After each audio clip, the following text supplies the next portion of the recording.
Voilà, nous allons étudier le roi de guerre et la guerre au roi. Alors, le roi de guerre, c'est une notion qui a été élaborée par l'historien Joël Cornette. Il a fait un livre qui s'intitule « Le roi de guerre ». Et dans le sous-titre de ce livre, il explique que la guerre contribue à la souveraineté du roi. Alors, ce que je vais aborder, c'est justement plus précisément la dimension absolue, parce que justement, comme le suggère là cette définition qui a été élaborée par Furtière dans son dictionnaire universel en 1690, donc la définition de l'adjectif absolu, c'est sans condition, sans réserve. Alors, ça veut dire quoi exactement? Ça veut dire que la monarchie absolue ne se soumet pas à des principes. Et donc, elle se soumet uniquement à la volonté du roi et particulièrement à la volonté du roi sur des situations particulières. Alors, quelles sont les situations qui alimentent beaucoup la volonté du roi qui est sans condition et sans réserve, qui ne se soumet pas à des principes, qui ne se soumet pas notamment à des principes légaux? Eh bien, c'est la guerre. Parce que la guerre, ça se fait sous le règne de Louis XIV comme un phénomène qui est soumis totalement à la volonté du roi. Et d'ailleurs, le roi, lui, ne se soumet pas à des principes légaux à l'échelle nationale, ni à l'échelle internationale.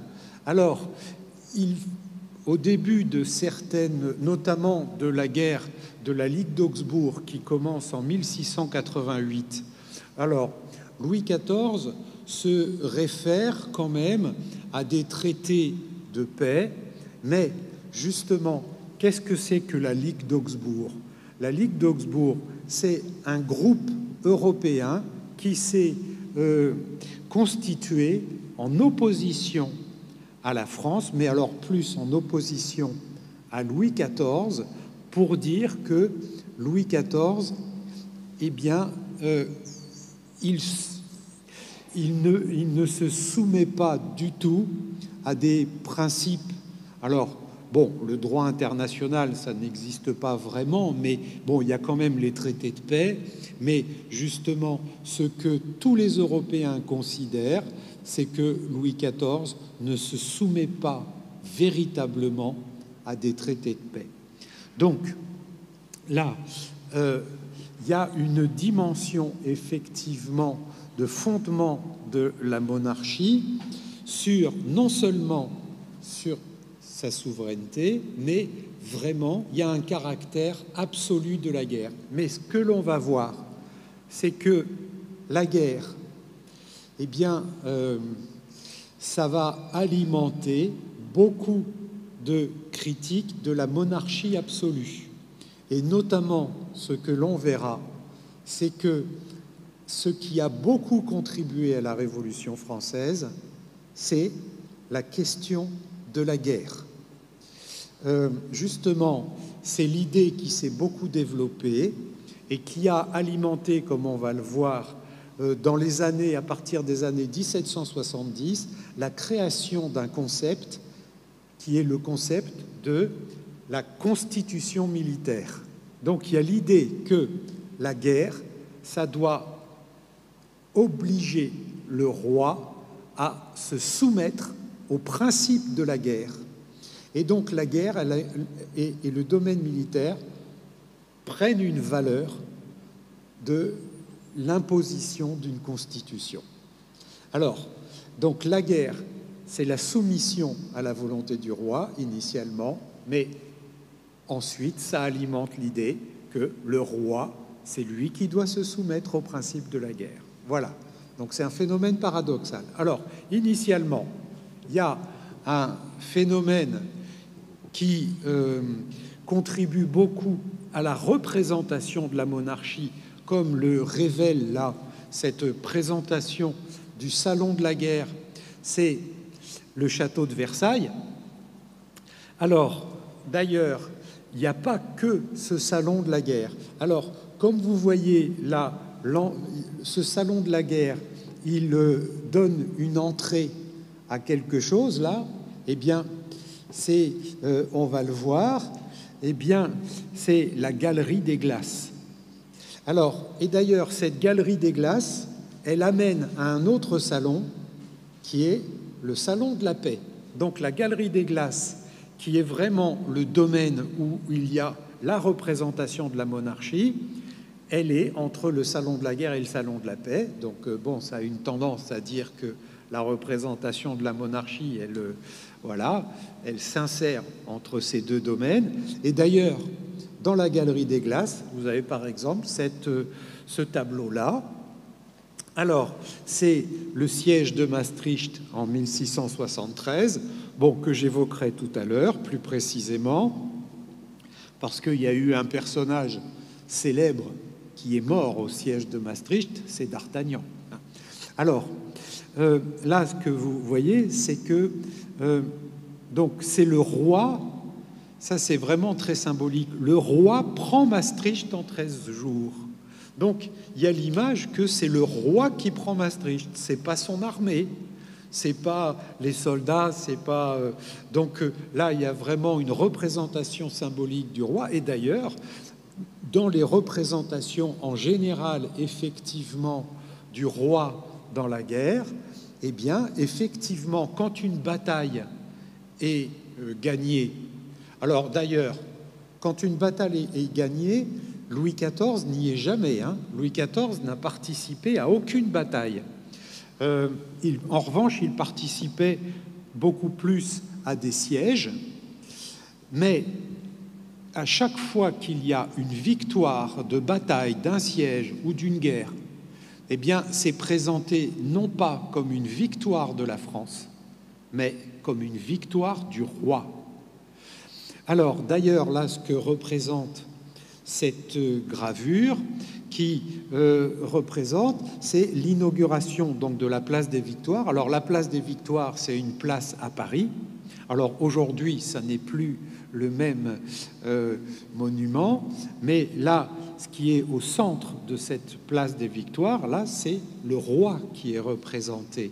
Et donc, il y a vraiment une tendance de représentation, d'ailleurs, au-delà de Paris, vraiment de représentation du roi comme quelqu'un qui fait la guerre. Et donc là, c'est ce que représente ce monument. Alors, d'ailleurs, là, au-delà de la représentation du roi, il y a effectivement une façon de diriger la guerre. Eh bien, c'est aussi une façon de diriger le royaume. Là, c'est ce qu'avait exprimé Vauban en 1673, lorsqu'il avait fait une lettre à Louvois. Alors, Louvois, c'était le secrétaire d'État de la guerre, et c'est à ce moment-là que Vauban, il avait élaboré le projet de Précaré. Alors, le Précaré, c'était de construire un réseau de fortifications. Là, d'ailleurs, voilà, c'est ce qu'on voit, un réseau de fortifications sur toutes les frontières. Et même, d'ailleurs, prendre en compte, notamment à Toulon, prendre en compte les espaces côtiers comme des frontières. Alors, ce qui se passe là, c'est un phénomène très nouveau. Ce phénomène très nouveau, c'est que auparavant, il y avait des places fortes à l'intérieur du royaume, mais ces places fortes à l'intérieur du royaume, elles avaient alimenté, pendant les guerres de religion et puis pendant aussi certaines insurrections des révoltes nobiliaires, etc., eh bien, ceux qui se révoltaient, parfois, s'inséraient dans une place forte pour pouvoir... Et puis, bon, il y avait eu aussi, pendant la période de guerre civile de la Fronde, donc voilà, il y avait l'idée que les places fortes à l'intérieur du royaume, ça pouvait alimenter des guerres civiles. Alors, ce qui se passe à partir de la création du précaré, c'est concentrer la défense du royaume sur ses frontières et ne plus à l'intérieur.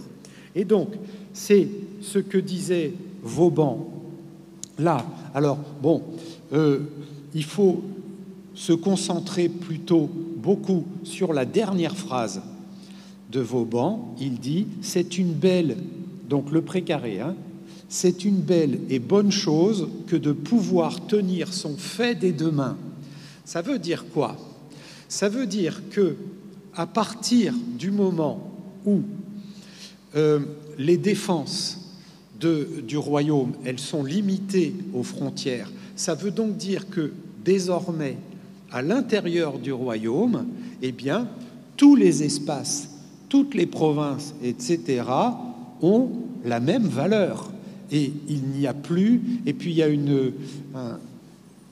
alors, le domaine militaire ne s'insère plus dans des fortifications à l'intérieur du royaume, mais seulement dans des casernes hein, qui vont être construites à partir des années 1680. Hein. Mais là, les casernes, c'est juste des éléments de logement. Ça n'est pas des places fortes. Alors, donc, ça veut dire que comme il n'y a plus de fortifications, par exemple celle de Paris, elle a été détruite à partir de 1670, eh bien, comme il n'y a plus de fortifications à l'intérieur du royaume, eh bien, le roi contrôle tout son royaume de la même façon. C'est une façon de dire que, avec des frontières qui sont défendues, eh bien, désormais, le royaume, ça devient un phénomène unique et que le roi contrôle de ses deux mains. Alors, ce qui alimente ça, c'est justement aussi la capacité du roi à gérer le domaine militaire à l'intérieur du royaume sans se soumettre à des problématiques des fortifications internes. Alors, par ailleurs, là, la stratégie française, elle s'appuie beaucoup sur ce domaine de fortification. Et d'ailleurs, comme je le disais tout à l'heure, Louis XIV, il ne participe qu'à des sièges. Et notamment, là, vous le voyez, il y a une représentation du siège de Namur, alors qui s'est déroulé en 1692. Et là, c'est la représentation du roi. Et d'ailleurs, c'est Racine qui avait fait le récit du siège de Namur. Et il avait dit que le siège de Namur, c'était vraiment la gloire du roi. Alors, par ailleurs, ce que possède la guerre, c'est que la guerre, c'est un phénomène que l'on appelle à cette époque extraordinaire. Et la définition du pouvoir du roi, justement, c'est pouvoir extraordinaire, parce que si c'est ordinaire, ça voudrait dire qu'ils se soumettent à des normes légales. C'est ça ce qu'on appelle l'ordinaire, hein, c'est la loi. Mais la guerre, c'est un phénomène forcément exceptionnel, et donc il faut, c'est la capacité pour le roi à s'adapter à la guerre, à y imposer sa volonté, et d'ailleurs pas seulement aux Français, mais même aux ennemis. Et à cette époque, entre 1688, la guerre de la Ligue d'Augsbourg, et ensuite la guerre de succession d'Espagne de 1701 à 1714, c'est quasiment presque la France contre toute l'Europe. Hein. Alors, donc, par ailleurs, là, c'est ce que représente cet étendard. Cet étendard, c'est l'étendard de la première compagnie des mousquetaires, du roi. hein, les mousquetaires du roi. Alors, les mousquetaires du roi, ils appartiennent à ce qu'on appelle les militaires de la maison du roi. Alors, qu'est-ce que c'est que les militaires de la maison du roi? Ce sont des militaires qui sont sous l'autorité directe du roi, qui sont vraiment... ils ont une fonction de protection, non pas de la monarchie, mais du roi. Alors, les mousquetaires, donc, ils ont une fonction qui peut être... Enfin, bon, ce sont des militaires, ils ont une fonction de participer à la guerre, mais ils ont aussi une fonction policière. Alors, bon, ce qu'a montré Alexandre Dumas dans Les Trois Mousquetaires, c'est pas toujours très juste, hein, mais cela dit, effectivement, quand même, les mousquetaires, ils avaient une fonction policière. Alors, parfois, ils se battaient en duel, mais bon, alors, contrairement à ce qu'a montré Alexandre Dumas, c'était pas en duel contre les mousquetaires de Richelieu, hein, mais bon, quand même, effectivement, les mousquetaires, ils avaient une fonction policière, mais vraiment, alors, c'est ce qu'on va voir, la fonction policière, c'est c'est faire des actions qui ne se soumettent pas à la loi, c'est faire des actions selon la volonté du roi. Alors, d'ailleurs, ce que révèle cet étendard, elle révèle la devise qui est en latin « Quo ruit et letum ». Alors, ça veut dire où elle tombe. Alors, ça représente une bombe qui tombe. Et donc, là, ce que signifie cette devise, c'est où elle tombe, la mort aussi. Donc, ça veut dire que où tombe la compagnie de mousquetaires, la mort tombe aussi. Alors, donc, la compagnie de mousquetaires, elle a une fonction de produire des morts. Et puis, elle a aussi une fonction de subir des morts. Et c'est ça qui alimente l'héroïsme. Hein. Alors, donc là, ça exprime vraiment la puissance du roi. Ça, lorsque le roi fait la guerre, eh bien, là aussi, lui aussi, il fait tomber la mort. C'est vraiment, les mousquetaires, ils expriment la puissance absolue du roi.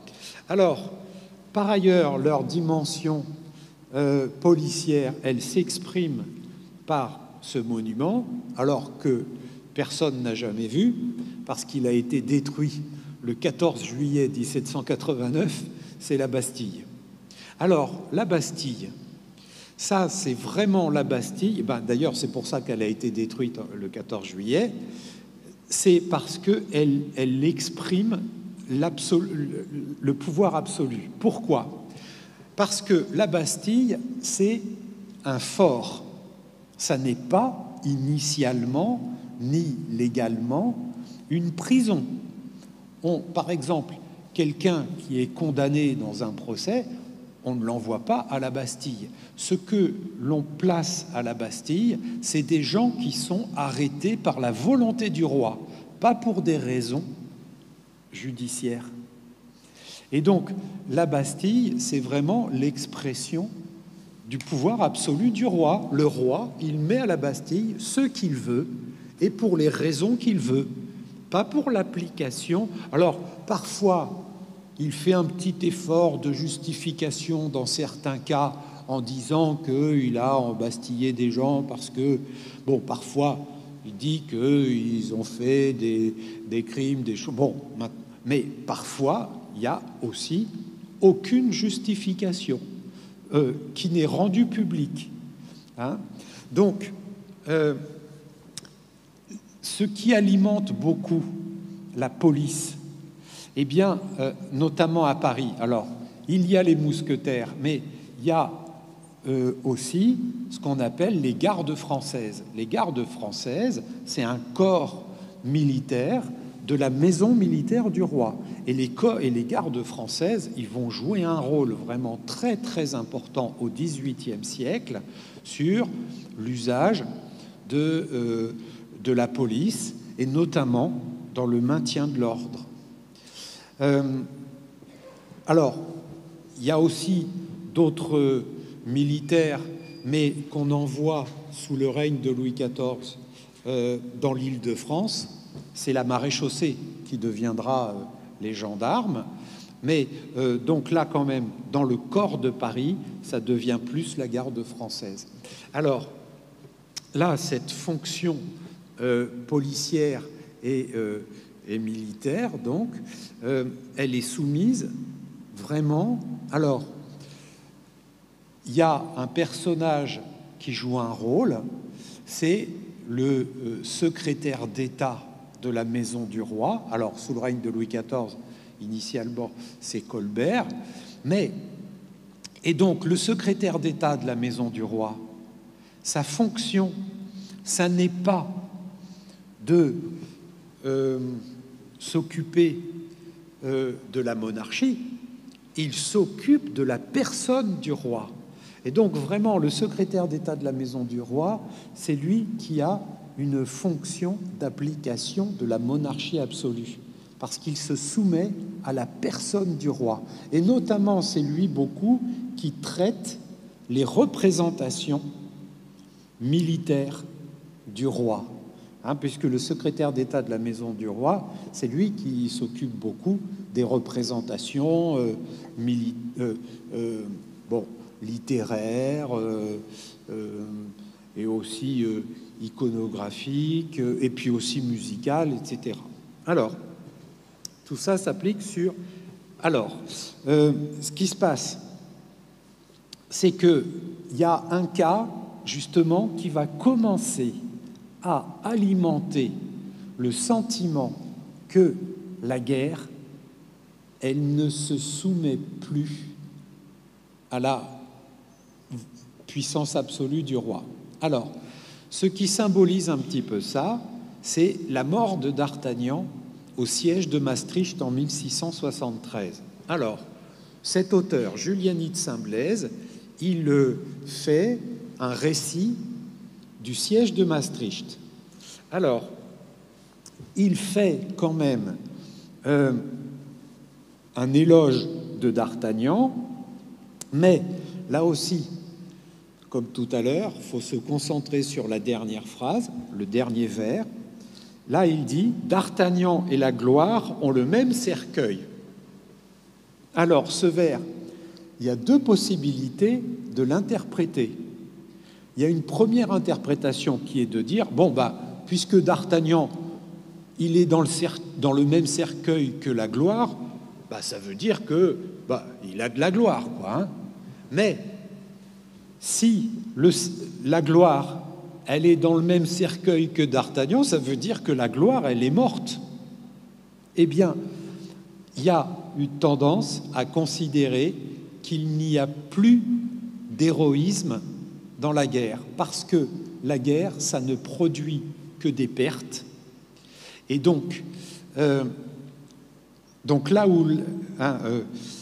où elle tombe, la mort aussi, eh bien, justement, là, certains commencent à considérer que la guerre, ça ne doit pas être que produire et subir des morts. Alors, il y en a un qui va l'exprimer vraiment très fortement. Eh bien, Vauban, qui initialement, dans sa lettre sur le précaré, il était favorable à la monarchie absolue, eh bien, il va devenir un personnage qui va beaucoup critiquer la monarchie absolue, notamment dans les mémoires qu'il va écrire à Louis XIV. Et il va lui dire plusieurs fois que le roi, pour faire la guerre, il doit se soumettre à la démographie de la France, il doit se soumettre à la société, il doit se soumettre à l'économie.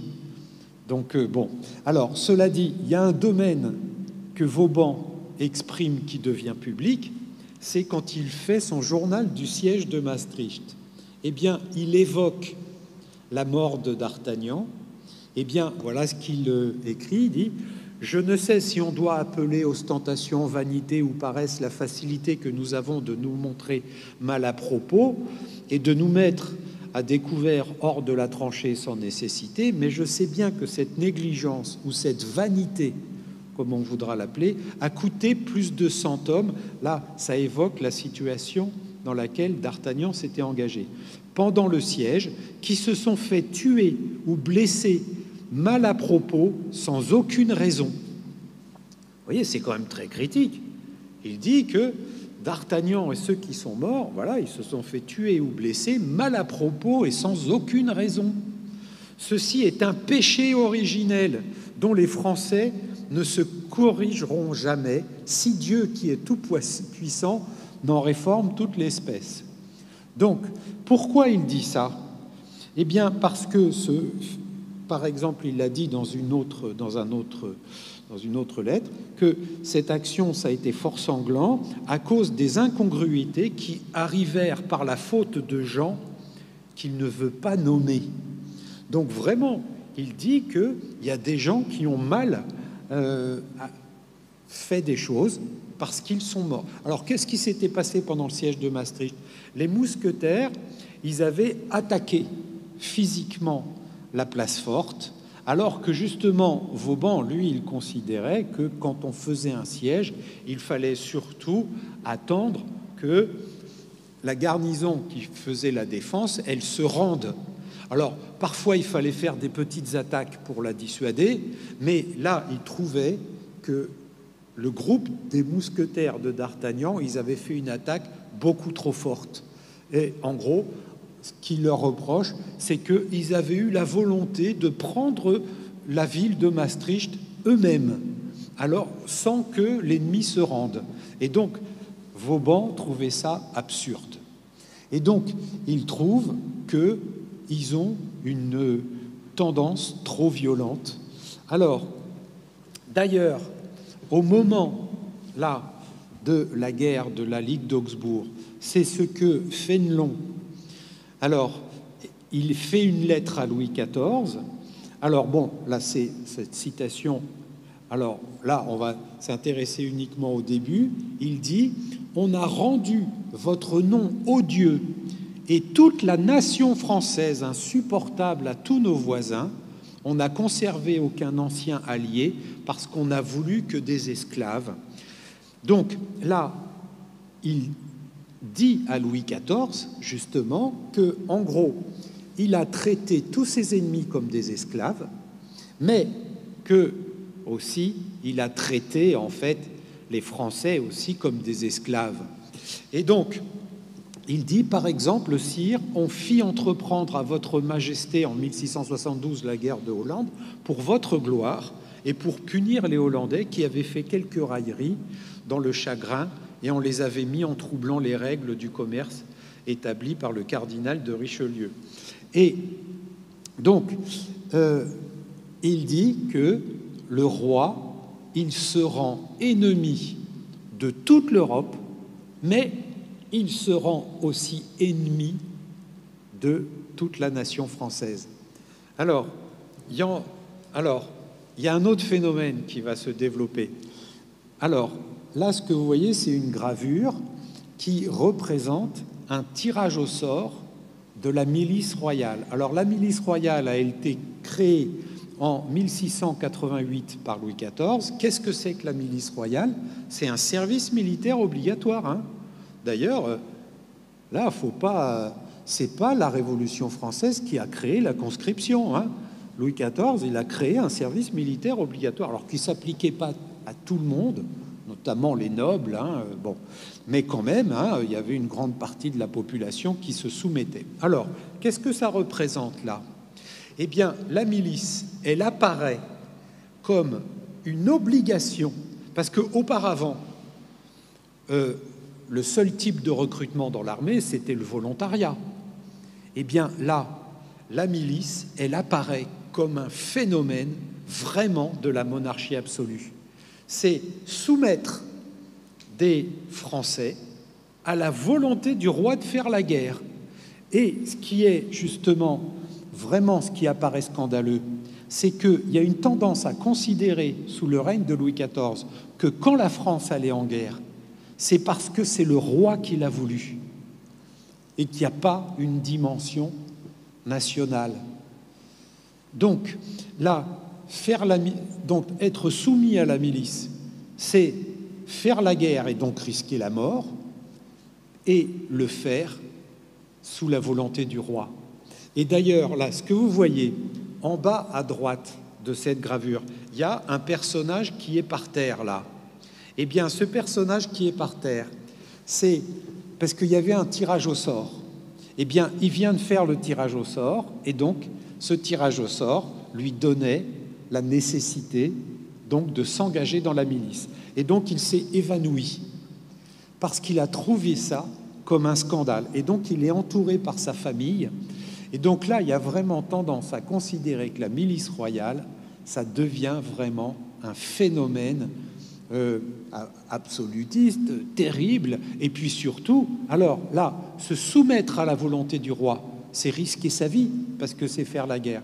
Et donc là, la guerre apparaît comme le phénomène le plus violent du pouvoir absolu de la monarchie, parce que ça oblige des gens à mourir. Et d'ailleurs, sous le règne de Louis XIV, l'armée, elle a atteint, l'armée française, à partir de 1690, plus de 400 000 hommes. Eh bien ça, c'est un phénomène totalement nouveau. Par exemple, sous le règne de Louis XIII, dans les années 1630, l'armée, c'était 120 000 hommes. Et donc déjà, à cette époque, on disait « Oh, 120 000, c'est beaucoup ». Parce que sous le règne de François Ier au XVIe, pendant la guerre d'Italie, l'armée de François Ier, c'était 50 000. Bon, et donc là, et après, Louis XIV, pendant la guerre de Hollande en 1672, il fait une armée de 200 000. Et là, déjà, ça paraissait vraiment énorme. Et là, à partir de 1690, plus de 400 000, ça paraît vraiment comme un phénomène, bien justement, ça alimente l'idée que quand le roi fait la guerre, c'est pas que le roi, c'est 400 000 Français. Et donc ça, c'est beaucoup. Alors, justement, c'est ce que Carnot, quand il publiera en 1784 son ouvrage qui est L'éloge de Vauban, eh bien, d'ailleurs, il va dire que Vauban disait à Louis XIV qu'il devait gérer alors l'espace national, il devait gérer la population. Et par exemple, Vauban, il avait dit à Louis XIV, si vous avez une armée de 400 000 hommes, il faut tenir compte de la démographie du royaume. Et est-ce que 400 000 hommes dans notre royaume, est-ce que ça pourrait être trop? Et donc ça pourrait provoquer des crises dans le royaume et puis aussi des crises économiques. C'est ce que disait Vauban, si on met tous les paysans dans l'armée, il n'y aura plus de production, d'agriculture, etc. Enfin bon, bref. Alors, eh bien, Carnot, il élabore un phénomène, il définit, alors voilà ce qu'il dit, que le fait de faire concourir à la défense générale du royaume, considérer l'État entier comme une grande place forte, dont les différents points se doivent une protection réciproque. Et d'ailleurs, là, il élabore vraiment, Carnot, un concept. Alors, Vauban ne l'avait pas formulé, mais c'est exactement ce qu'il avait dit quand même, c'est l'économie des forces. Faire la guerre, c'est faire l'économie des forces. Et donc, c'est ce que exprime un autre auteur en 1697, Nicolas Raymond Descours. Il dit « Tout l'État se regarde comme ne faisant qu'un corps. En venant au monde, nous sommes incorporés, si cela se peut dire, à ce corps politique. La France nous reçoit tous dans son sein, nous n'y faisons tous que comme un seul homme, dans la vivacité duquel réside la nation. » Vous voyez, là, en 1697, il évoque vraiment la notion de la nation. Alors la nation, ça n'est pas l'identité soumise au roi. La nation, c'est un corps civique, c'est un ensemble d'individus. Et d'ailleurs, Nicolas Raymond Descours, il disait justement que lui aussi, il avait critiqué le siège de Maastricht parce qu'il avait dit que faire la guerre, c'est le but principal pour un soldat, c'est de rester vivant. ça n'est pas de mourir. Et donc, voilà, il y a... Alors, par ailleurs, là, c'est dans le domaine international, hein, l'italien Gregorio Leti, là, il dit que la monarchie... Alors, déjà, lui, il fait la différence entre le roi et le royaume. Il dit que ce n'est pas la même chose. Et donc, il disait d'ailleurs, Gregorio Leti, il disait, vous devez faire la guerre aux autres Européens, vous devez faire la guerre au roi, pas à la France. Donc, c'est quand même... bon. Alors, parce qu'il fait la différence entre la monarchie et la couronne. Hein, et donc, il fait la différence entre le roi et le corps national. Alors, il y a un domaine aussi qui alimentait beaucoup ces critiques, c'est que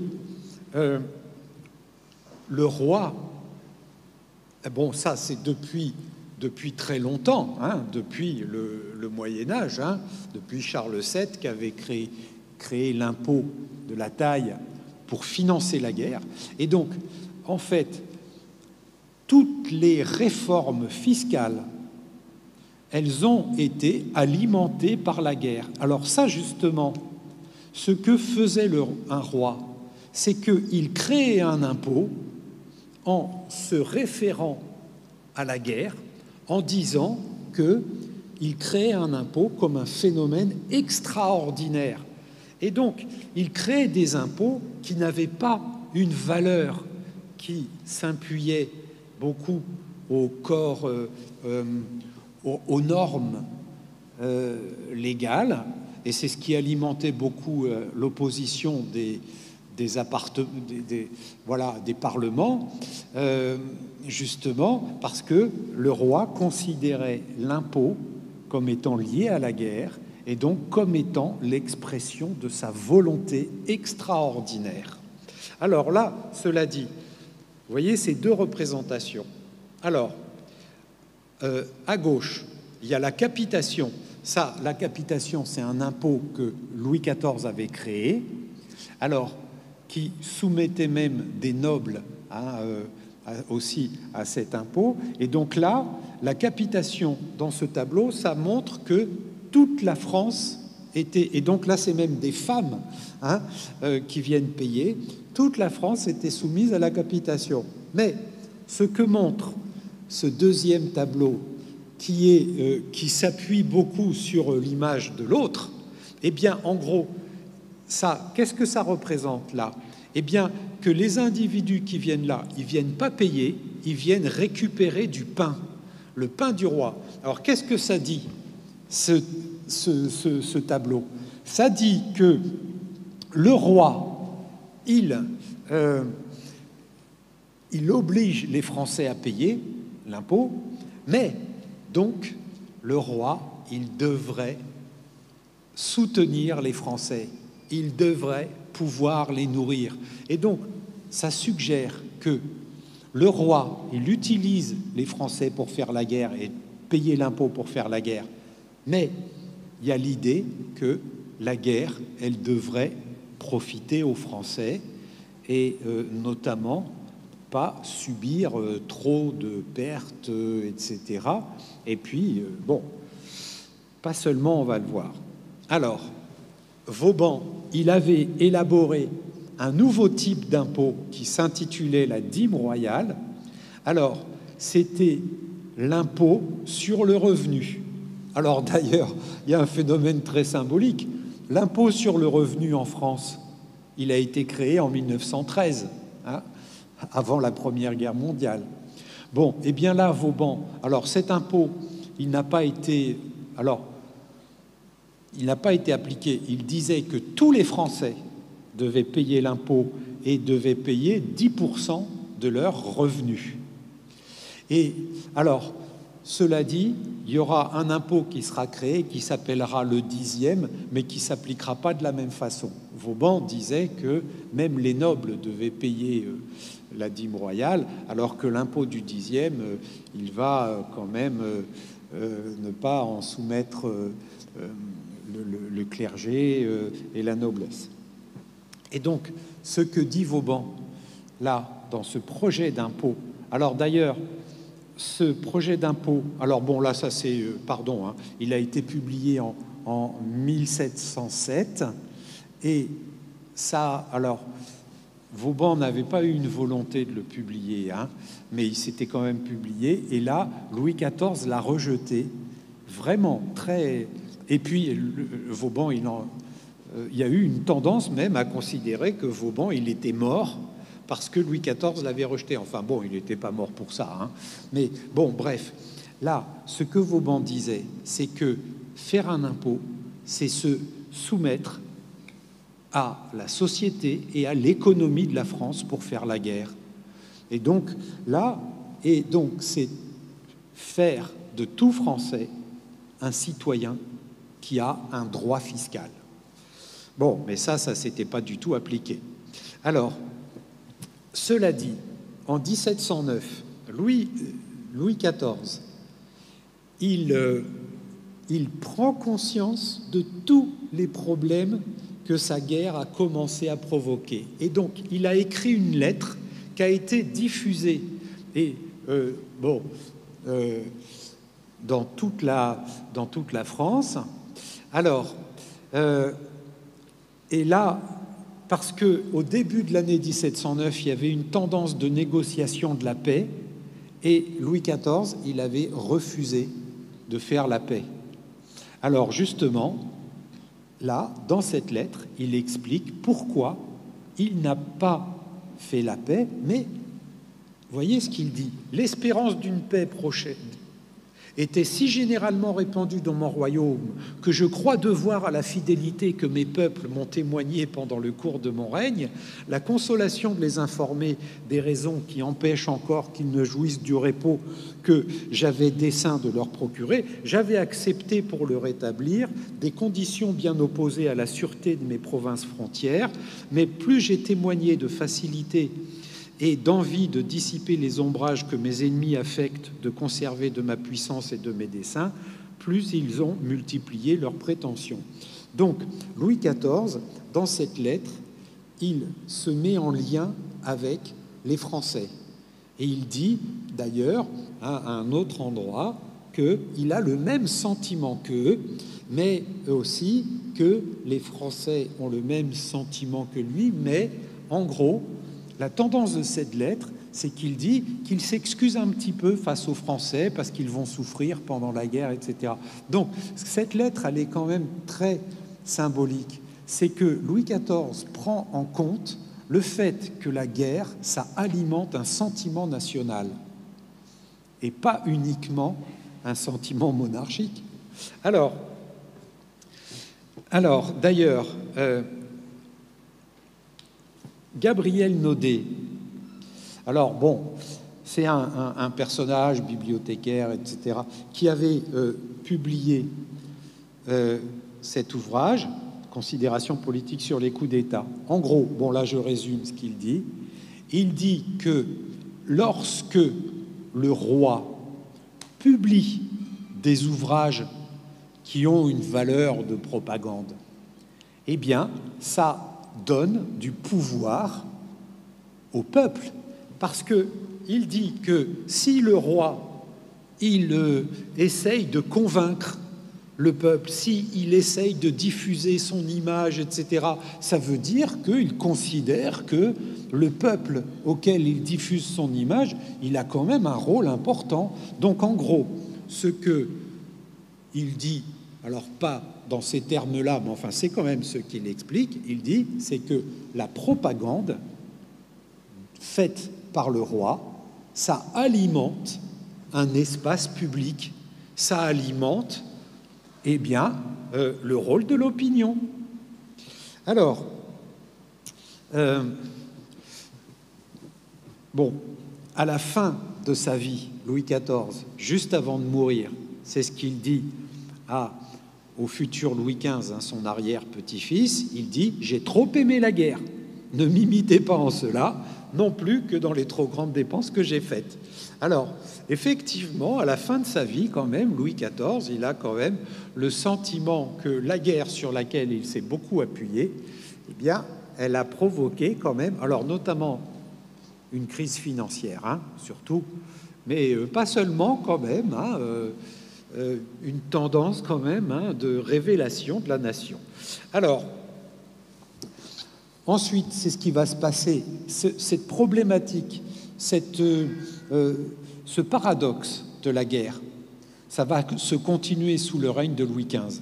Alors, par exemple, Voltaire, après la bataille de Fontenoy en 1745, il fait le poème de Fontenoy et il dit « À Fontenoy, Louis XV a vaincu les nations ennemies. » Et donc il dit que c'est le roi qui a gagné cette bataille. Et d'ailleurs, il suggère même que ce n'est pas les Français qui ont fait la guerre. Que d'ailleurs, il critique les soldats comme n'étant même pas des Français à considérer comme citoyens, etc. Bon, alors, le poème de Fontenoy de Voltaire va... Alors, puis vous voyez, ça c'est la bataille de Fontenoy, et donc on voit qui est-ce qui fait la bataille de Fontenoy, là, c'est le roi. Hein. Alors, ça va alimenter une controverse qui va s'appeler la querelle des héros subalternes.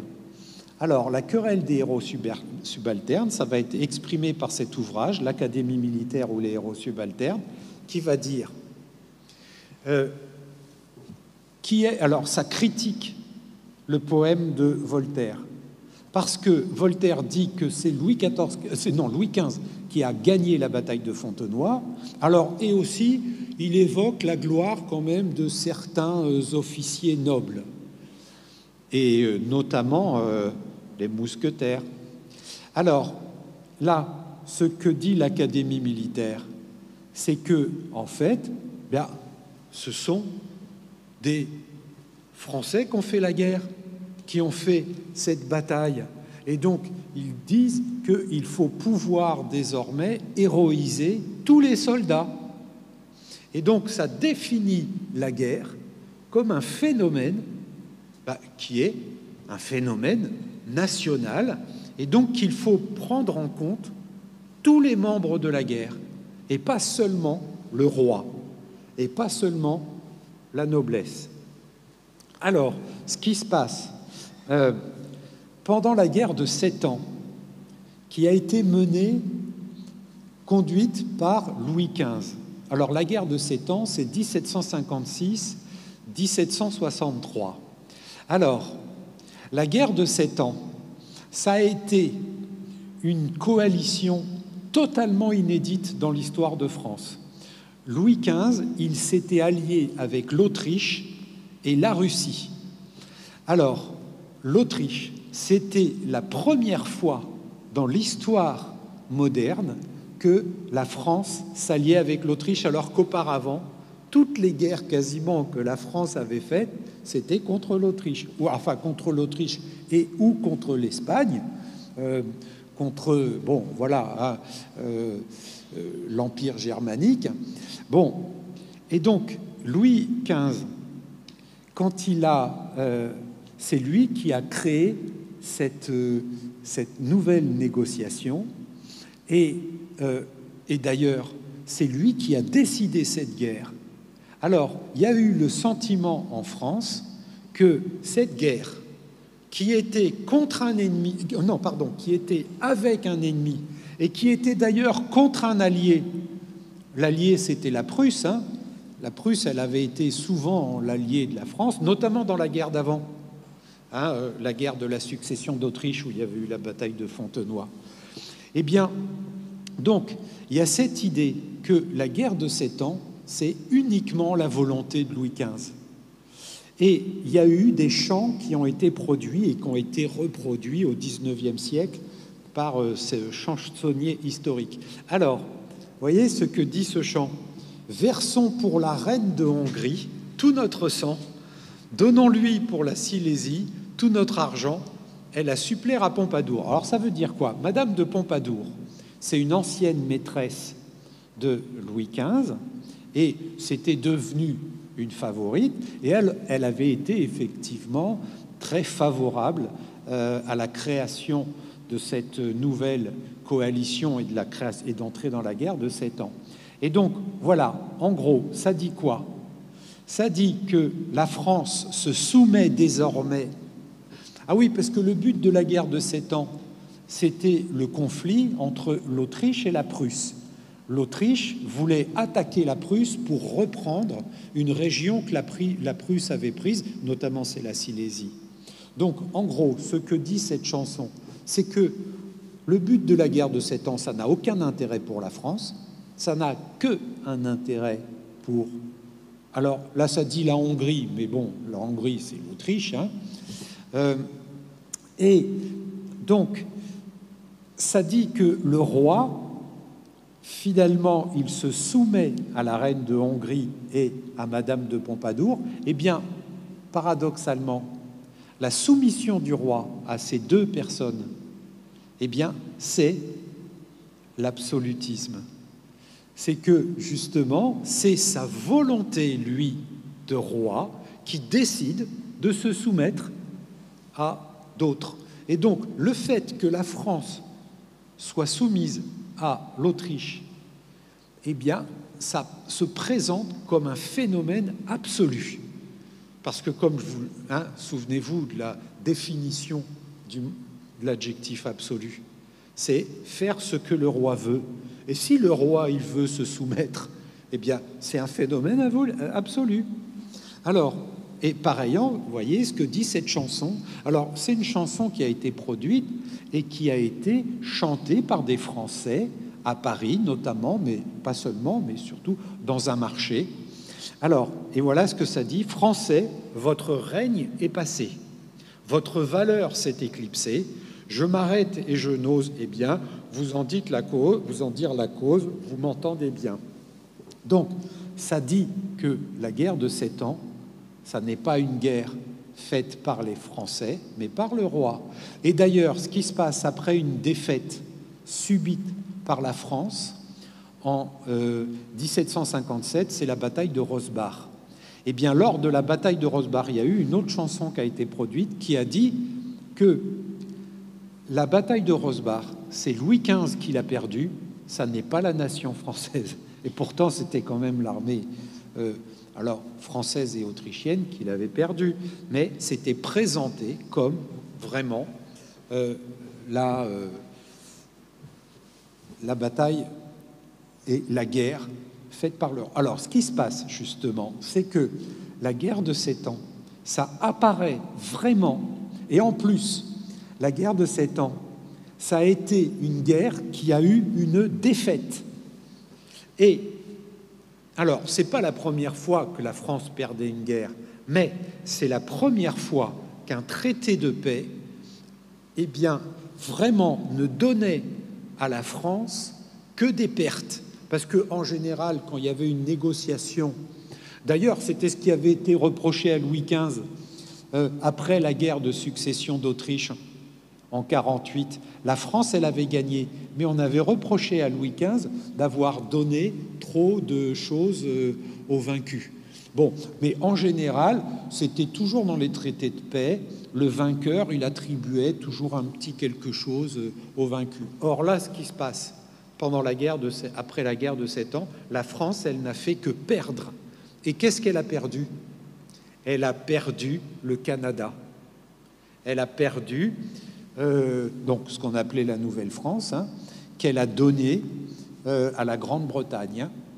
Et donc, la guerre de 7 ans est apparue comme la guerre voulue par le roi et la guerre perdue par le roi. Et donc, ça a vraiment alimenté l'idée que le roi, il était contraire à la nation. Alors, notamment, là, il y a eu une ordonnance qui supprime toutes les charges de colonels généraux ainsi que toutes celles dénommées d'état-major, etc. Il y avait eu de 1766 à 1771 à Grenoble la création d'une école d'état-major. Alors, un état-major, c'est un système de commandement d'une armée. Eh bien, justement, après Louis XV, il a voulu supprimer ça parce que, justement, il disait que celui qui doit commander, c'est lui, alors qu'un état-major pouvait avoir une tendance d'autonomie. Et donc, voilà, c'est ce qui a été rejeté. Alors, par ailleurs, ce qui s'est passé en 1787, il y a eu la création d'un conseil de la guerre. Alors, là, vous voyez, Sa Majesté attribue au Conseil de la guerre la connaissance et l'examen de toutes les affaires de discipline militaire, etc. Bon, en gros, là, ça dit que le Conseil de la guerre, ça prend en compte quand même les principes de la guerre et même la discipline, etc. Et donc, le roi, c'est une tendance à se soumettre aux principes de la guerre. Mais ce que dit le Conseil de la guerre à l'article 25, mais Sa Majesté sentant combien les surprises, les erreurs, les fausses opérations sont nuisibles à son armée et au bien de son service, elle entend former auprès d'elle un comité intime de la guerre où tous les plans, projets ou règlements proposés par le Conseil seront rapportés ou discutés en sa présence par le secrétaire d'État de la guerre. Donc ça veut dire quoi? Ça veut dire que le Conseil de la guerre, alors c'est un conseil qui est composé de généraux et qui prend en compte le phénomène public, qui prend en compte la théorie de la guerre, etc. Mais, alors, il y a une valeur qui est là aussi paradoxale, c'est que malgré tout, il y a une partie du Conseil de la guerre qui doit se soumettre, comme le dit cet article, uniquement à la volonté du roi. Alors, justement, ça explique vraiment les deux tendances du rôle de la guerre et de la monarchie.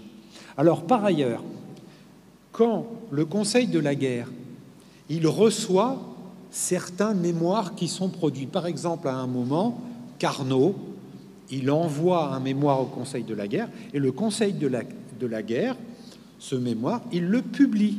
Donc, le Conseil de la guerre, il tient compte du phénomène public et il contribue même à la publicisation des choses, c'est-à-dire rendre public de la théorie de la guerre. Mais on l'oblige aussi quand même, les membres du Conseil de la guerre, à se soumettre de façon clandestine, à se soumettre après en discussion avec l'autorité du roi. Donc le Conseil de la guerre, ça a une puissance de dépassement de la monarchie absolue parce que ça a une tendance justement d'alimenter l'espace public et donc d'alimenter la nation et le sentiment de la nation, mais ça a aussi une tendance de soumettre la guerre et les décisions du Conseil de la guerre à la volonté du roi. Donc vraiment, le Conseil de la guerre, c'est lui qui évoque très bien le caractère très paradoxal. Alors, d'ailleurs, Guibert,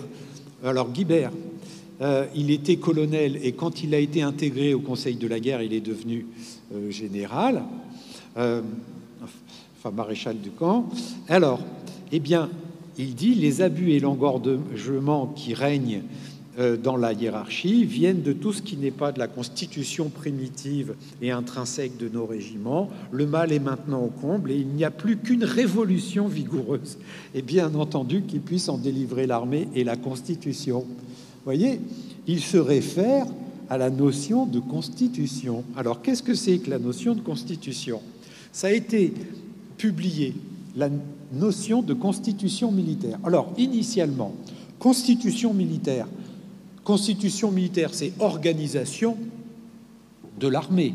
Mais il y en a certains qui ont quand même dit que, justement, l'organisation de l'armée, elle doit se soumettre à des principes. Et par exemple, l'organisation de l'armée, elle doit se soumettre aux droits des membres qui font partie de l'armée, et donc c'est les traiter comme des citoyens. Et donc, finalement, il y en a qui considèrent que la constitution militaire, c'est vraiment créer un régime constitutionnel. Alors, c'est ce qui se développe beaucoup, c'est ce que dit cet auteur, donner aux armées une bonne constitution. Alors, il dit que l'armée doit se soumettre à des principes qui sont encadrés, alors notamment légalement. Alors lui aussi, c'est ce qu'il dit. Donc vraiment, il y a une diffusion de la notion de constitution militaire qui commence vraiment à alimenter l'idée que, eh bien, la France doit devenir un corps constitutionnel, et qui doit notamment alimenter l'organisation militaire. Et c'est ce que dit Joseph Servan. Alors Joseph Servan, il deviendra ministre de la guerre en 1792 sous la Révolution, mais là, en 1780, il avait publié cet ouvrage, Le soldat citoyen. Il avait dit, comment définir un soldat? Eh bien, définir un soldat, c'est un individu qui doit être lié à un encadrement légal. Alors, un encadrement légal de quoi? Bon, de la discipline. Alors, il y avait ce qu'on appelait le code militaire, mais quand un soldat subissait un procès, il était totalement soumis à l'arbitraire d'un officier. Il n'y avait pas d'application d'un régime juridique. Par exemple, lorsque un soldat il subissait un procès, il n'avait pas d'avocat. Bon, donc là, Joseph Servan, il dit que un soldat, c'est un individu qui doit être défini par des droits. Alors, par des droits d'organisation du domaine militaire, des droits civiques, et aussi par les droits de la guerre, qui doit s'implanter, alors légalement, alors pas à l'échelle internationale, mais à l'échelle nationale. Alors, justement, Mirabeau. Alors, Mirabeau, c'est vraiment un des grands acteurs de la Révolution, hein, à partir de 1789. Eh bien, en 1788, il publie un ouvrage qui s'intitule « Le système militaire de la Prusse ». Eh bien, il dit dans ce livre que la Prusse, pendant la guerre de 7 ans, le roi de Prusse, Frédéric II, eh bien, le roi de Prusse, bon, qui avait un pouvoir de roi absolu, lui aussi, hein, mais ce roi absolu, il s'est soumis aux principes de la guerre. Et d'ailleurs, ce que dit aussi Mirabeau, c'est que pour pouvoir organiser la guerre dans son pays, il s'est soumis à l'économie de son pays et il a pris en compte aussi le phénomène social, quels étaient les individus qu'il pouvait mettre dans son armée. Donc, en gros, ce que dit vraiment là Mirabeau, c'est exactement ce que Vauban avait dit à Louis XIV. Hein. Faire la guerre, c'est prendre en compte le phénomène social, le phénomène civique, le phénomène économique. Et d'ailleurs aussi, Mirabeau, avant, il avait fait son essai sur le despotisme et il avait dit « Le roi de Prusse, par une sage et inflexible économie, et préférant la puissance réelle à l'éclat de la royauté, est parvenu à entretenir une armée fort au-dessus de ce qu'on regarde vulgairement comme ses forces politiques naturelles. » Vous voyez, ce qu'il dit, c'est que le roi de Prusse, il s'est soumis à l'organisation de l'armée, à l'organisation de sa royauté, notamment à son économie, et il ne s'est pas soumis à ses forces politiques naturelles. Bon, vous voyez, donc là, le domaine militaire, ça devient vraiment un domaine constitutionnel. Alors, par ailleurs, ce domaine militaire, ça alimente beaucoup le sentiment et l'espace public. Vous voyez, par exemple, l'article bataille de l'encyclopédie de Diderot et d'Alembert, hein, qui a été publié, enfin, a commencé à être publié en 1751. Et voilà ce que ça dit. La perte réelle soufferte dans une bataille, c'est-à-dire la mort de quelques milliers d'hommes, n'est pas aussi funeste à l'État que son mal d'opinion ou le découragement qui l'empêche d'user des forces que la fortune lui a laissées. Donc en gros, ce que ça dit, c'est qu'une bataille, ça ne provoque pas que des effets sur l'État, mais aussi sur la nation. Ça alimente le sentiment d'une opinion. Et notamment, c'est ce qui s'est passé pendant la guerre de 7 ans. Alors, la guerre de 7 ans, ça n'a pas produit beaucoup de pertes françaises pendant la guerre, mais ça a produit une défaite. Alors, justement, quand il y avait dans d'autres domaines des critiques de la monarchie absolue, mais pourquoi la guerre avait plus de valeur? Eh bien, quand un domaine politique critiquait la monarchie absolue, eh bien, invoquait des principes politiques. Mais là, quelle est la valeur de la guerre? C'est que certains disent, si le roi ne se soumet pas aux principes de la guerre, etc., eh bien, si le roi qui est absolu, il est nul, eh bien, ça provoque une défaite. Et donc là, une défaite, c'est un phénomène catastrophique. Et donc, vraiment, la défaite de la guerre de 7 ans, ça a alimenté la crise de Louis XV. C'était pire que tous les autres phénomènes qui pouvaient être alimentés par la monarchie absolue. Alors, par exemple, après la bataille, une bataille navale perdue, là c'est sous le règne de Louis XVI, en 1781, c'est la bataille d'Essaing. Là, Louis-Sébastien Mercier dit qu'il y avait eu un procès qui avait été fait parce que certains officiers du domaine naval qui avaient contribué à la perte de cette bataille, ils avaient été... Alors, justement, là, il dit que ce phénomène, cette défaite avait eu un rôle public très important. Ça avait alimenté un sentiment très fort à Paris. Parce que, d'ailleurs, il y avait le bateau principal, enfin le navire principal, c'était... il avait été produit par Paris. Et puis, il avait ce nom, de Paris. Alors, ce qui se passe en 1789, vous le voyez, c'est que au début de la Révolution, il y a quand même une contribution des militaires. Vous voyez, par exemple, cette lettre des officiers du régiment de Languedoc à l'Assemblée, vous voyez, en septembre 89. Alors, ces officiers, ils évoquent l'instabilité de notre État, l'arbitraire avec lequel, jusqu'à cette époque, on a disposé de nos personnes et de nos emplois. Alors, ça, c'est un phénomène.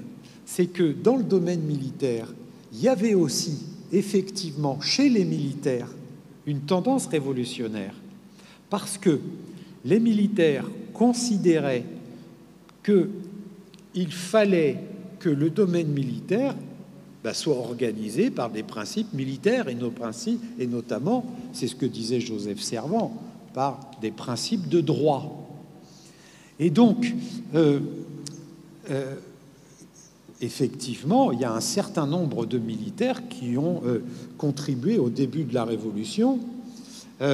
Alors, et par ailleurs, il y avait un autre phénomène, c'est que, comme je le disais, c'est toujours la guerre qui alimentait des créations d'impôts nouveaux. Alors, notamment, là, ce qui s'était passé au début de la guerre de 7 ans, eh bien, là, Louis XV, il avait fait un phénomène extraordinaire. Parce que, en général, lorsque le roi créait un impôt, c'était à la fin d'une guerre pour pouvoir, alors, récolter un impôt pour pouvoir rembourser les crédits qu'il avait faits. Alors, c'était ce qui se passait à chaque fois. Sauf là, vous voyez, Louis XV, il a créé un impôt qui s'appelle le 20e. Il l'a créé au début de la guerre. Et donc, vraiment, cette guerre de 7 ans, elle est, une fois de plus, à cause de l'impôt, apparue comme un phénomène absolu. Parce que là, vraiment, le roi... Vraiment, il crée cet impôt alors que, pour l'instant, il n'y a pas eu encore les crédits. Bon, voilà. Alors, par ailleurs, il y a eu aussi un phénomène qui a provoqué la Révolution, c'est que Louis XVI, il avait voulu créer un impôt qui s'appelait la subvention territoriale. Alors le but, c'était avec cet impôt pour pouvoir rembourser les crédits qui avaient été faits pendant la guerre d'indépendance des États-Unis, parce que ça avait coûté très cher à la France, parce que ça avait été une guerre très navale, et le domaine naval, ça coûte très cher, hein. Il y avait eu beaucoup de fabrication de navires. Eh bien, comme cet impôt n'avait pas été accepté, c'est justement pour valider cet impôt que Louis XVI, il avait convoqué les États généraux de 1789. Et c'est les États généraux de 1789 qui ont provoqué la Révolution. Notamment, voyez, dans les cahiers de doléances qui ont été rédigés pour ces États généraux, eh bien, il y avait eu beaucoup de cahiers de doléances qui réclamaient la suppression de la milice royale, parce que ça disait que la milice royale, c'est soumettre des citoyens, non pas au droit, mais à la volonté du roi. Et donc, voilà, c'est ce que disaient ces cahiers de doléances. Et puis, conclusion, ce que vous voyez là, c'est la prise de la Bastille. Eh bien, la prise de la Bastille, on a là l'impression, en regardant cette gravure, on a l'impression que c'est un phénomène militaire. Bon, alors, c'est vrai que ceux qui avaient beaucoup contribué à la prise de la Bastille, c'est les gardes françaises. Et d'ailleurs, au début de la Révolution, il y a eu beaucoup de réformes du domaine militaire, et aussi il y a eu un phénomène qui s'est imposé très vite dès 1790 et qui a même été intégré dans la Constitution de 1791. Alors, c'était dire que désormais, la monarchie maintenant doit se soumettre aux droits des gens, et que dans le droit des gens, doit y avoir aussi une intégration du droit de la guerre. Parce que la guerre, sous la Révolution, apparaissait comme le phénomène qui devait plus engager le droit, que la guerre devait être un phénomène de droit des citoyens. Bon, par exemple, il y a eu un décret qui avait été adopté le 9 février 1790 qui disait, ce décret, que tout militaire devait disposer des droits de l'homme et du citoyen. Ça veut donc dire que tous les militaires pouvaient devenir officiers, etc., et qu'ils devaient obtenir des droits. Donc, vraiment, voilà, conclusion, la guerre, qui était un fondement de la monarchie absolue, a beaucoup contribué à la naissance du sentiment national et à la naissance de l'idée que la monarchie devait se soumettre à des principes encadrés légalement. Et donc, la guerre apparaissait comme un phénomène ultra urgent, parce que si le roi faisait mal la guerre, eh bien, la France pouvait se faire, pouvait perdre. Alors, elle a perdu la colonie du Canada, mais après, certains pouvaient dire que la France pouvait se faire attaquer aussi. Alors, bon, cela dit, elle ne s'est pas fait du tout attaquer au 18e, hein, grâce au précaré de Vauban, mais il y avait quand même un risque. Hein. Donc, voilà, la guerre, ça a été un fondement de la monarchie absolue et un fondement de la Révolution. Voilà.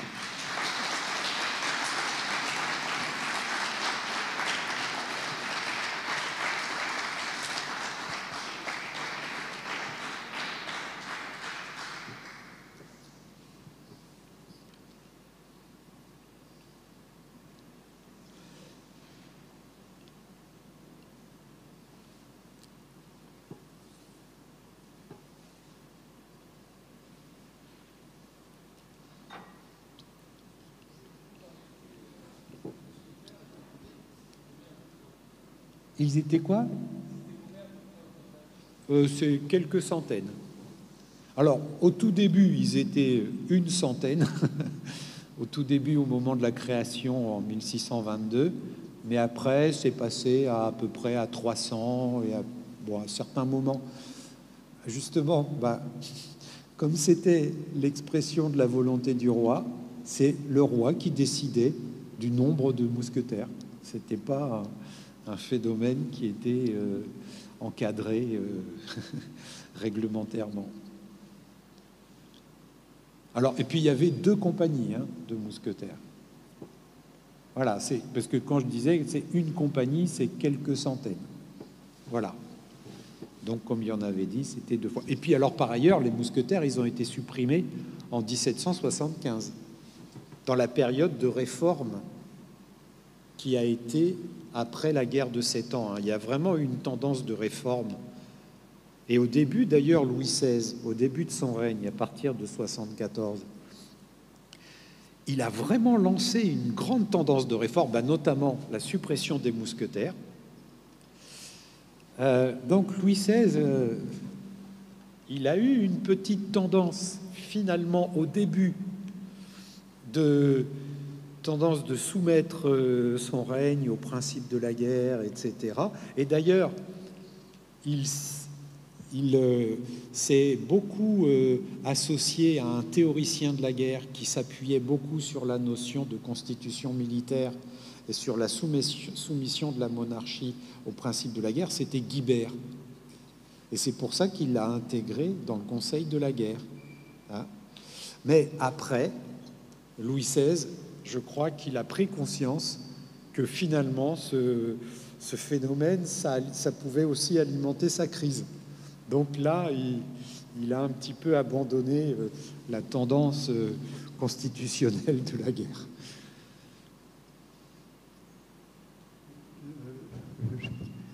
La monarchie absolue est arrivée à son apogée avec Louis XIV, mais est-ce que avant il y avait un absolutisme quand même, et est-ce que cet apogée de l'absolutisme n'est pas lié à la perte d'influence de l'aristocratie au fil des siècles? Oui. Alors. Et puis, la Révolution, est-ce qu'elle n'est pas arrivée par justement un regain d'influence d'une certaine aristocratie liée au siècle des Lumières? Alors justement, effectivement, il y avait un grand enjeu, un grand engagement de la noblesse dans le domaine militaire. Alors, ce qu'a fait beaucoup Louis XIV,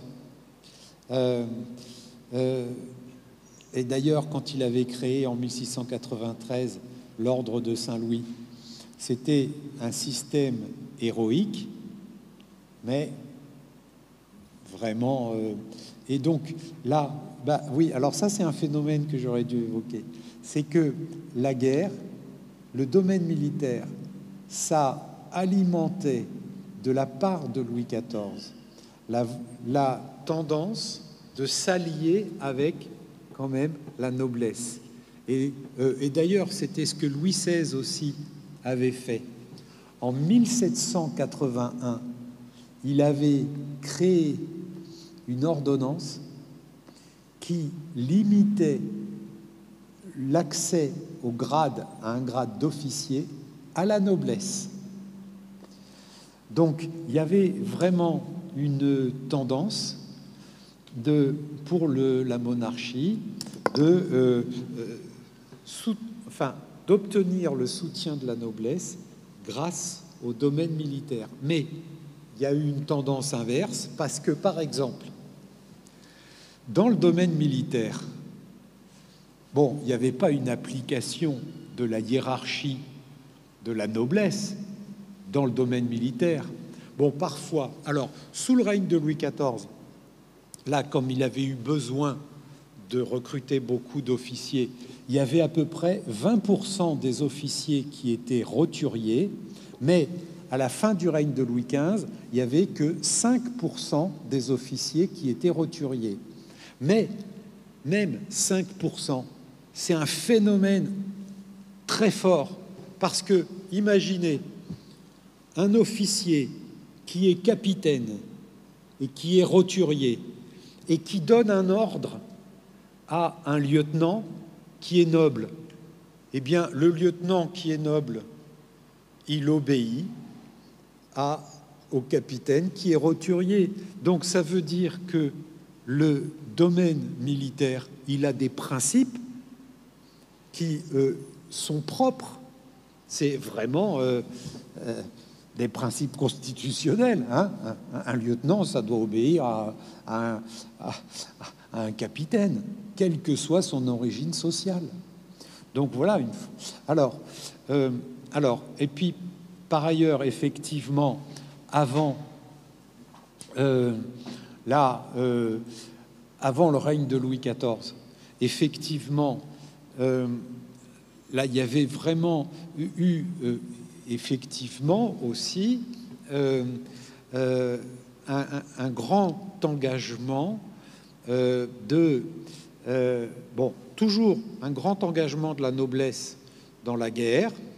Et d'ailleurs, ce qui s'est passé dans les pratiques de la guerre en France, il y avait eu une tendance au XVIe siècle d'un rejet de l'arme à feu, parce que l'arme à feu, elle pouvait être utilisée par des soldats et donc des roturiers, mais il y a eu une tendance quand même à un maintien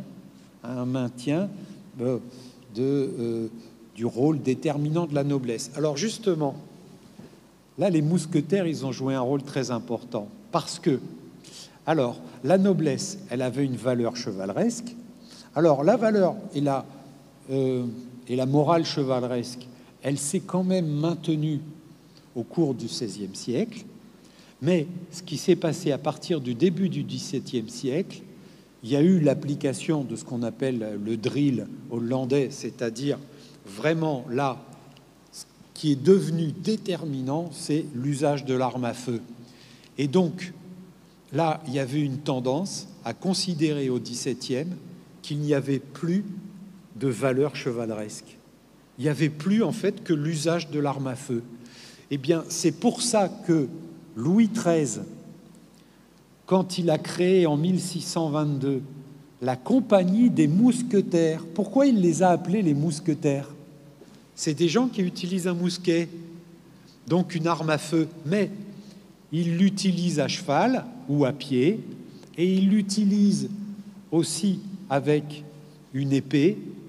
Donc, en fait, les mousquetaires, ils ont une valeur de représenter la totalité de la guerre, toutes les façons, tous les critères de la guerre, etc. Et en plus, ils sont nobles, hein, les mousquetaires. Et donc, voilà, l'élaboration des mousquetaires et la glorification des mousquetaires et leur soumission à l'autorité du roi, eh bien, a une valeur symbolique de dire que la guerre, c'est toujours un phénomène noble. Mais ça tient compte quand même de la réalité de la guerre qui prend en compte quand même l'arme à feu. Et puis, comme le dit aussi la projection de la bombe là, hein, sur leur étendard, voyez, les mousquetaires, ils s'appuient beaucoup symboliquement sur l'arme à feu, sur une bombe ou sur un mousquet, mais ils appliquent une morale chevaleresque. Et donc, c'est une façon de surmonter, et justement, là, une façon symboliquement de ne pas soumettre la représentation de la guerre à la réalité de la guerre. Voilà.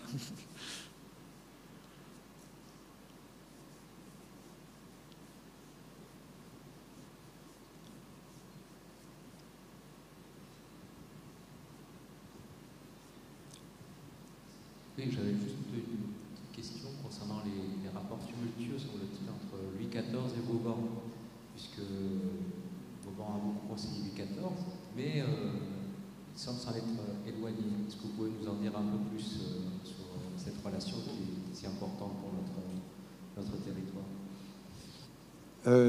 La création du précaré?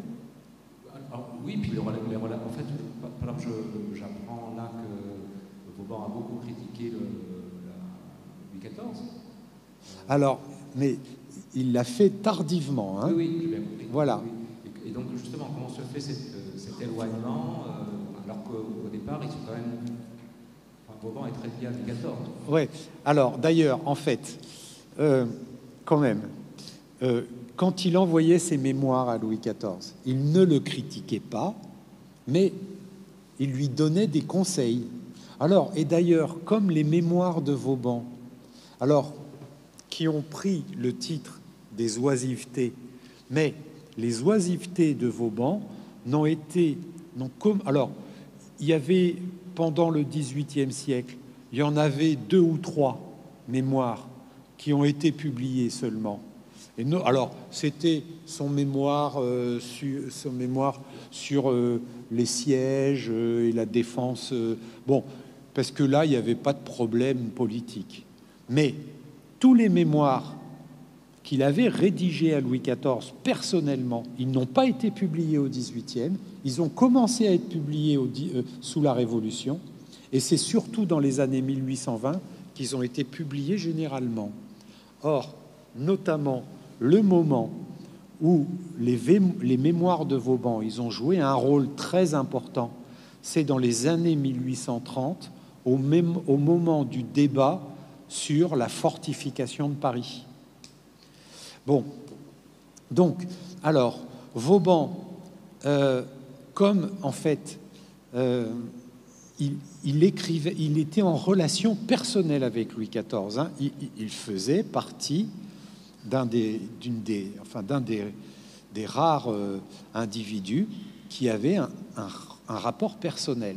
Et donc, il donnait des conseils à Louis XIV.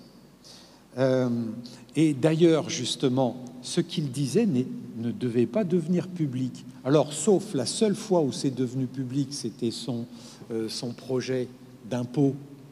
Et que là, comme ça a été publié, c'est là qu'il a été rejeté par Louis XIV. Hein.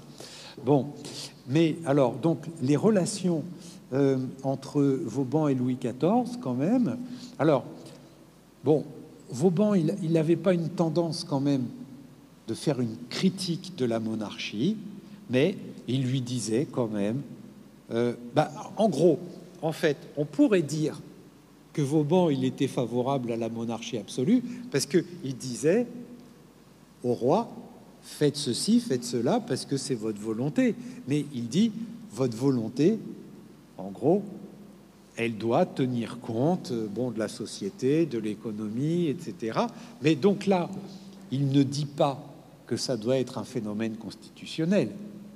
Mais en gros, voilà, je crois que Vauban, il explique très bien, enfin, il formule très bien le caractère paradoxal du fondement guerrier de la monarchie absolue, parce que, en gros, il dit à Louis XIV que c'est lui qui doit tout décider. Mais comme c'est lui qui doit tout décider, il doit quand même se soumettre à des principes. Enfin, il ne doit pas se soumettre, il doit en tenir compte. Et donc, il n'apparaît pas quand même initialement comme une personne critique du roi absolu. Mais quand même, voilà. Alors, après, quand même, celui qui va vraiment beaucoup s'appuyer, parce qu'il avait pu consulter ses mémoires, ses archives, c'était Carnot, hein, en 84. Hein. Donc là, lui, il avait commencé à dire dans son éloge de Vauban que effectivement, c'était un phénomène. Oui, en gros, quand Vauban dit à Louis XIV que le roi doit tenir son fait ses 2 mains, hein, enfin, il avait dit à Louvois que le roi doit tenir son fait ses 2 mains, et c'est exactement ce que dit Carnot aussi, quand il dit il faut traiter toute la France comme une fortification. Mais ça veut donc dire, si on traite la France comme une fortification, bien, il faut l'organiser. C'est pas un phénomène... Voilà, quand on construit des fortifications, c'est ce qu'avait dit d'ailleurs Carnot et c'est ce qu'avait dit Vauban, il faut s'appliquer à des principes. Alors, des principes de l'architecture, des principes de l'arme à feu, des principes militaires, enfin bon, vraiment, c'est pour ça d'ailleurs le domaine de la guerre de siège. C'est le domaine qui, dans le domaine militaire, apparaît comme celui qui est le plus possible de théoriser et d'y appliquer des principes. Parce que dans les autres domaines des batailles, notamment dans la tactique, là, il y avait des désaccords sur les principes. Guibert, par exemple, il avait une idée qui était opposée à d'autres, mais c'est lui qui avait quand même... par exemple, lui, il avait publié en 1772 un ouvrage qui s'intitulait « L'essai général de tactique », qui disait qu'il fallait que la France applique la tactique qu'avait appliquée la Prusse. Eh bien, c'est ce qui s'est passé en 1776, lorsque Louis XVI, il a alimenté un règlement de l'infanterie française. Et donc là, voilà, c'était au début où Louis XVI, il avait une tendance réformiste.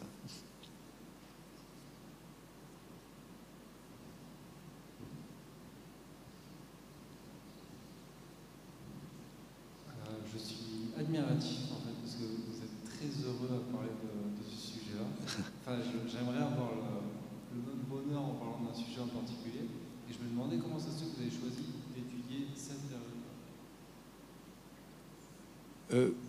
Pourquoi j'ai choisi d'étudier cette période?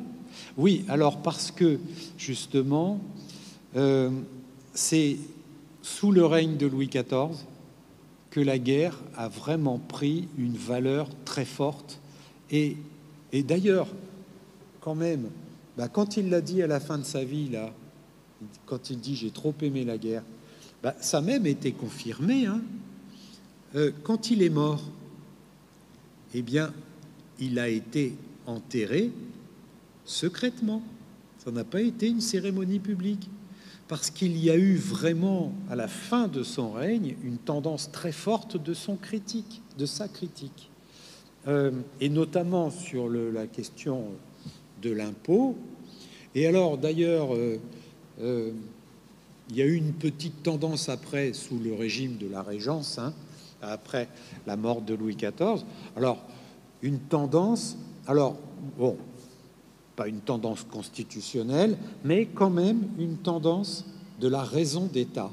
Alors justement, la raison d'État, c'est un critère qui était né, et qui avait été beaucoup théorisé dans les années 1630. Qu'est-ce qui a alimenté la raison d'État? C'était la guerre. Pourquoi? Alors, parce que ce qui s'est passé, parce qu'à cette époque, il y avait la guerre de 30 ans, et la France, à partir de... Alors, déjà avant, elle s'était alliée, mais elle n'avait pas participé à la guerre, mais c'est à partir de 1635 qu'elle a participé à la guerre. Et donc là, la France, elle s'est alliée avec tous les protestants. Et donc, comment justifier ça, notamment de la part de Richelieu qui était cardinal? Eh bien, c'était de dire pourquoi la France, elle fait une guerre contre l'Espagne catholique avec des protestants, alors que le roi de France, il est catholique. Et puis, d'ailleurs aussi, il avait dit, après, parce qu'il y avait une relance, alors c'était pas de la guerre de religion, mais c'était une guerre protestante dans les années 1620, mais malgré tout, Louis XIII, il avait maintenu l'acceptation, enfin l'autorisation, la présence des protestants en France.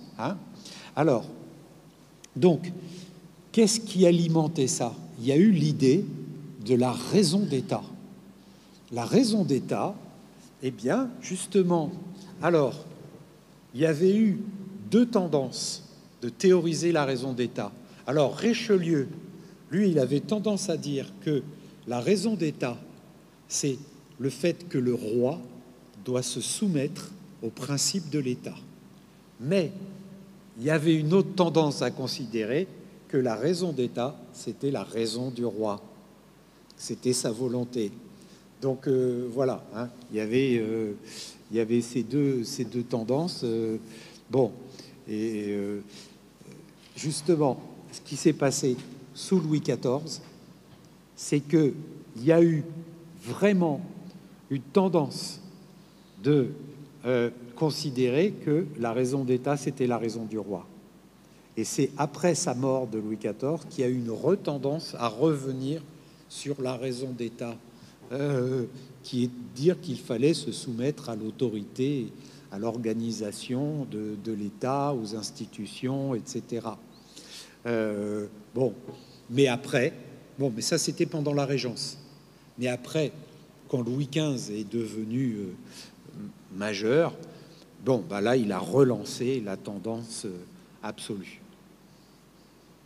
Voilà, c'est pour ça, hein, la période, hein, que j'ai traitée, c'est que, et puis sous le règne de Louis XIV, quand même, les guerres, elles ont été, mais voilà, vraiment très amples. Bah, quasiment, si on prend tout le temps de la monarchie de Louis XIV, de son règne, eh bien, 1 an sur 2, ça a été de la guerre. Il en a fait beaucoup, mais surtout, c'est pas seulement d'en faire beaucoup, mais il a fait les 2 dernières guerres que j'ai évoquées, c'est 2 guerres contre la quasi-totalité de l'Europe. Donc, c'est devenu un phénomène très, très important. Et puis, il a fait beaucoup de réformes d'impôts, création de la milice royale. Enfin, il a fait vraiment beaucoup de choses qui ont eu une valeur nationale vraiment très importante. C'est pour ça que j'ai commencé à partir de lui. Mais bon, cela dit, effectivement, la tendance pour la monarchie de s'appuyer sur la guerre, bon, ça commence avant, hein, mais je pense que c'est sous Louis XIV que ça devient déjà beaucoup plus paradoxal.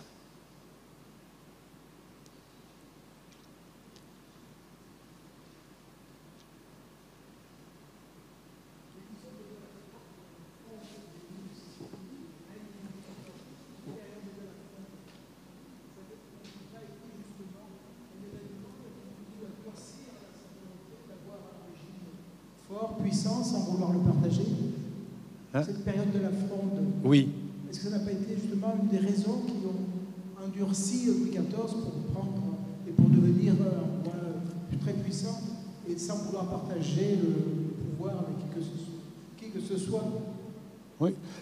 Alors, justement, bon, bah, comme je le disais, qu'est-ce qui a fait que Louis XIV, il a participé à la création du précaré? C'est les conséquences de la Fronde. Parce que,